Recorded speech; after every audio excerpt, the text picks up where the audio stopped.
and by the way, all roads of this war lead to Iran. Always. Okay, Iran is the head of the snake. Right. Okay, all these other pieces, it's their projection of power. Okay, so what Israel did very intelligently, we went one by one picking them off. Okay, one by one. We really wasted on Hamas. I think the turning point in that war was when we killed Deif and we killed Sinwar and we killed their high command. A lot of things very drastically changed. Right. As you know, Hamas had about 25 battalions.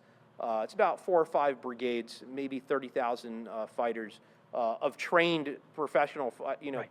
professional fighters. Right. Not calling upon their youth to here's a gun, go Right. fight. Right. Organized soldiers. Organized soldiers that every day went to work and they had a rank, they had a position, they did a job. Okay, so we killed them off, and then the next thing was to kill off Lebanon.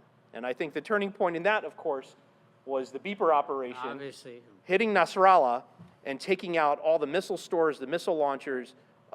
We put them back to the point where they were just neutralized. Major. Okay, 'Cause that was so now there's a big shift, okay, in the strategic posture.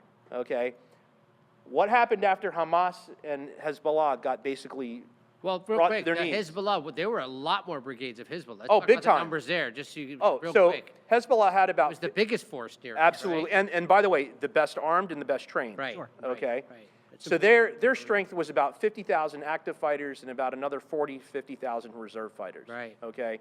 And of course, they had a huge arsenal of missiles. I think they say upwards of almost 100,000 missiles. Some- Right. Real missiles, not Yeah, makeshift rockets. Not from rockets, the end. missiles. That's Right. Big Right, difference. right. Right. So once we neutralized really Hamas and we neutralized Hezbollah, what happened next? Syria fell. Yep. Okay. That was a huge thing, and there was a lot going on, I'm sure, behind the scenes that nobody will ever know about. Sure.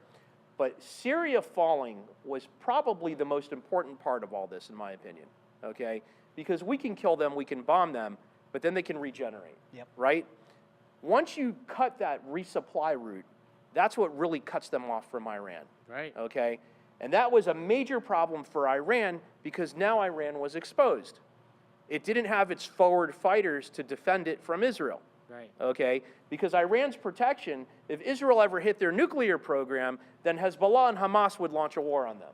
Right. Okay, and it would be a never-ending war because they would just get resupplied through Syria. Right. Okay, Syria falls, Hezbollah falls, Hamas falls. Now Iran is exposed, and what's the end game on that? That's when we finally hit them.